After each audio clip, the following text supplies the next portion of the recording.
Hello guys, welcome to my YouTube channel YK Movies. आज हम बात करने जा रहे हैं द लायन किंग मूवी के बारे में। I need your support guys, please subscribe to my channel and press the bell icon. इस मूवी की IMDb रेटिंग है 6.9। मूवी स्टार्ट होती है एक जंगल को दिखाते हुए। वो शेरनी एक शेर को जन्म देती है जिसका नाम होता है सिम्बा। फिर वो मंकी उन सब जानवरों से सिम्बा को इंट्रोड्यूस करवाता है, जिसे देखकर वे सब जानवर अपना सिर झुका लेते हैं क्योंकि वो उनका होने वाला राजा होता है। फिर एंट्री होती है मुफासा की, जो कि सिम्बा का फादर होता है। फिर अगली सुबह मुफासा अपना साम्राज्य दिखाता है। वो कहता है जहाँ तक सूरज की रोशनी जा रही वहाँ तक हमारा साम्राज्य है। मुफासा कहता है अभी तुम युवराज हो, मेरे जाने के बाद तुम राजा बन जाओगे। मुफासा और सिम्बा जब वहाँ से जा रहे होते हैं तभी जाजू वहाँ पर आता है और वो कहता है कि महारानी खतरे में है। फिर मुफासा महारानी को बचाने की तलाश में चला जाता है और जाजू सिम्बा को लेकर अपने साथ चला जाता है। फिर एंट्री होती है स्कार की, जो कि मुफासा का भाई होता है और जो कि सिम्बा से चिढ़ता भी है क्योंकि आने वाले टाइम में महाराज तो सिम्बा ही होगा। हम देखते हैं नाला को, जो जिसके साथ सिम्बा खेल रहा होता है। सिम्बा फिर एक अनजान सी जगह पर पहुंच जाता है जहां नाला उसे आगे जाने से मना करती है। काफी आगे तक पहुंच जाता है और फिर सिम्बा और नाला उन लकड़बग्गों के जाल में फंस जाते हैं। थोड़ी देर में उन लकड़बग्गों की रानी भी बाहर आ जाती है। थोड़ी देर के बाद जाजू भी वहां आ जाता है सिम्बा को बचाने के लिए। वो लकड़बग्गे उस सिम्बा पर हमला कर देते हैं और सिम्बा और नाला वहां से भागना शुरू कर देते हैं वहां से। थोड़ी देर के बाद सिम्बा अपनी हुंकार दिखाता है, पर वो उसकी नहीं मुफासा की होती है क्योंकि मुफासा आ जाता है सिम्बा और नाला को बचाने के लिए वहां पर। मुफासा लकड़बग्गे की रानी को भी समझा के जाता है। फिर मुफासा सिम्बा को समझाता है तुम्हें ऐसा नहीं करना चाहिए था। वो कहता है अगर तुम्हें कुछ हो जाता तो हम अपना होने वाला राजा खो देते। और फिर सिम्बा मुफासा से कहता है सब लोग आपसे डरते हैं ना।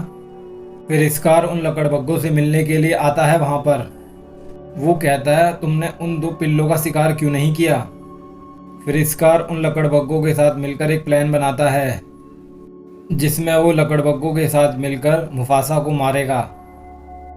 फिर अगली सुबह स्कार सिम्बा को अपने साथ ले जाता है और वो कहता है कि मुफासा भी यहीं पर आकर हुंकार मारता था और थोड़ी देर के बाद वो वहाँ से चला जाता है। थोड़ी देर के बाद वहाँ पर जंगली बैलों का एक झुंड आता है जिसको देखकर सिम्बा काफ़ी डर जाता है और वो वहाँ से भागने लगता है। तभी जाजू जाकर मुफासा को सब कुछ बता देता है कि सिम्बा कहाँ पर है। सिम्बा को बचाने के लिए मुफासा वहाँ पर पहुँच जाता है। जब मुफासा सिम्बा को बचा लेता है और ऊपर आने की कोशिश कर रहा होता है तभी स्कार वहाँ पर आ जाता है और वो उसकी हेल्प करने की बजाय मुफासा को पंजा मारकर ऊंचाई से गिरा देता है, जिसकी वजह से मुफासा मर जाता है। जब सिम्बा मुफासा को देखने के लिए पहुंचता है तब तक मुफासा मर चुका होता है। सिम्बा को लगता है सब कुछ उसी की वजह से हुआ है। तभी वहां पर स्कार आ जाता है और वो सिम्बा को कहता है भाग जाओ तुम यहाँ से, और वो उनके पीछे लकड़बग्गों को छोड़ देता है।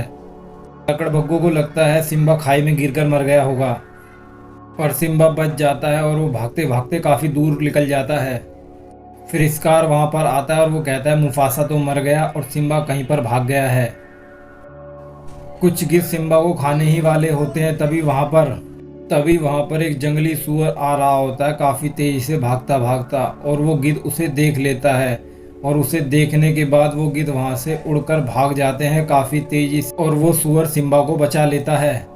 वो गिलहरी पास जाकर देखती है कि वो कौन सा जानवर है। वो कहता है वो तो शेर का बच्चा है, इसे यहीं छोड़ दो और हम यहाँ से चलते हैं। पर वो सूअर कहता है हम इसे बचाया है और हम इसे पाल लेंगे। सिम्बा कहता है तुम लोगों ने मुझे क्यों बचाया। फिर सिम्बा उन लोगों का दोस्त बन जाता है और उन लोगों के साथ उनकी बस्ती में पहुँच जाता है, जहाँ पर वे लोग सिम्बा को खाने के लिए कुछ देते भी हैं। फिर सिम्बा उस जंगलों में घूमते फिरते बड़ा हो जाता है। फिर स्कार मुफासा की वाइफ को अपने पास बुलाता है और वो कहता है तुम मेरी रानी बन जाओ, पर मुफासा की वाइफ स्कार को मना कर देती है। तो स्कार कहता है मेरे बाद ये लकड़बग्गे खाना खाएंगे, उसमें से जो बच जाएगा फिर तुम लोग खाना खाओगे।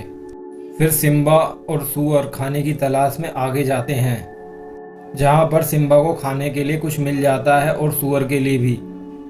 सिम्बा का एक बाल उड़ता उड़ता काफ़ी दूर तक पहुँच जाता है। फिर हम उसी मंकी को दोबारा से देखते हैं। वो मंकी सिम्बा का बाल देखकर काफ़ी खुश हो जाता है और उसे पता चल जाता है कि सिम्बा जिंदा है। सूअर खाने की तलाश में जा रहा होता है, तभी नाला उसके पीछे पड़ जाती है। नाला भागते भागते सूअर के पीछे पड़ जाती है और उसे मारने ही वाली होती है, तभी सिम्बा वहां पर आ जाता है और उस सूअर को बचा लेता है। फिर नाला और सिम्बा में लड़ाई शुरू हो जाती है, पर उन्हें बाद में पता चल जाता है वो तो सिम्बा है और वो नाला है। फिर नाला सिम्बा को सारी बात बताती है, पर सिम्बा कहता है वो वहाँ नहीं जाएगा अब। और फिर सिम्बा नाला को जंगल में घुमाने लग जाता है वहाँ पर, और नाला और सिम्बा काफ़ी अच्छे फ्रेंड बन जाते हैं वहाँ पर। ये सब देखकर सूअर को लगता है हमारा सिम्बा तो गया प्यार में। नाला सिम्बा से कहती है तुम्हें चलना चाहिए मेरे साथ, पर सिम्बा नाला के साथ जाने से मना कर देता है। फिर नाला सिम्बा को छोड़कर चली जाती है वहाँ से। फिर रात के टाइम में वो मंकी सिम्बा को अपने साथ ले जाता है, जहाँ पर वो मंकी सिम्बा से पूछता है कौन हो तुम। वो मंकी कहता है पानी के अंदर झांक के देखो, तुम्हें पता चल जाएगा कौन हो तुम। फिर सिम्बा पानी के अंदर झांक कर देखता है और उसे पता चल जाता है वो सिम्बा है और उसके फादर का नाम मुफासा है। फिर मुफासा आसमान से बोलता है तुम्हें अपनी पहचान नहीं भूलनी चाहिए सिम्बा। फिर सिम्बा को अपनी पहचान पता चल जाती है कि वो सिम्बा है और उसका फादर मुफासा है। फिर सिम्बा नाला के पास पहुंच जाता है अपने साम्राज्य को बचाने के लिए, जहां पर सिम्बा देखता है कि उसके साम्राज्य की हालत काफ़ी बुरी है।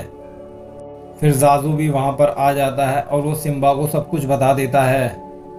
फिर सिम्बा का सूअर दोस्त और वो गिलहरी भी वहां पर आ जाते हैं सिम्बा की मदद करने के लिए। फिर सिम्बा और नाला अपने घर की तरफ देखते हैं। फिर वो सूअर लकड़बग्गों से जाकर मिलता है, उन लकड़बग्गों को अपने साथ भगाकर पीछे काफ़ी दूर तक ले जाता है। काफ़ी सारे लकड़बग्गे सूअर के पीछे काफ़ी दूर तक निकल जाते हैं। फिर सिम्बा अपनी माँ के पास पहुंच जाता है उससे मिलने के लिए। सिम्बा की माँ सिम्बा को देखकर काफ़ी खुश हो जाती है। स्कार फिर से वही पुरानी बात छेड़ देता है और वो कहता है कि मुफासा तेरी वजह से मरा था। फिर वो सिम्बा को भी खाई में लटका देता है, पर स्कार सिम्बा को बता देता है कि मुफासा को उसी ने मारा था। फिर सिम्बा ऊपर आ जाता है और वो कहता है तुमने अपने भाई को मार डाला। फिर वहाँ पर शेरों और लकड़बग्गों की काफ़ी ज़बरदस्त लड़ाई शुरू हो जाती है, जिसे देखकर मज़ा ही आ जाता है आखिर में तो। फिर बाद में सिम्बा की माँ भी बाकी शेरों के साथ लकड़बग्गों पर हमला बोल देती है। फिर वो सूअर भी लकड़बग्गों को अपनी टक्कर से उड़ा उड़ा कर मारता है। सिम्बा स्कार को कहता है तुम यहाँ से चले जाओ, पर स्कार फिर से चालाकी करता है और सिम्बा पर हमला बोल देता है, पर वो मानता नहीं है और उन दोनों की काफ़ी ज़बरदस्त लड़ाई फिर से शुरू हो जाती है। सिम्बा और स्कार की काफ़ी ज़बरदस्त लड़ाई चलती रहती है, पर थोड़ी देर के बाद स्कार नीचे गिर जाता है उस पहाड़ी से, जहाँ पर वो लकड़बग्गे उस पर हमला कर देते हैं, जिसे वे अपना दोस्त मानता था, और वे लकड़बग्गे स्कार को मार देते हैं। सिम्बा अपने पहाड़ की चोटी पर जाकर हुंकार मारता है। जंगल के जानवर फिर से वहाँ पर इकट्ठा होते हैं, जहाँ पर वे सिम्बा और नाला के बेटे को देखने आए होते हैं। फिर वो मंकी नाला और सिम्बा के बेटे को लेकर आता है और वो मंकी उन सब जानवरों को उसे दिखाता है, और इसी तरह इस मूवी का एंड भी हो जाता है। Please subscribe to my channel and press the bell icon. Thank you guys for watching my videos.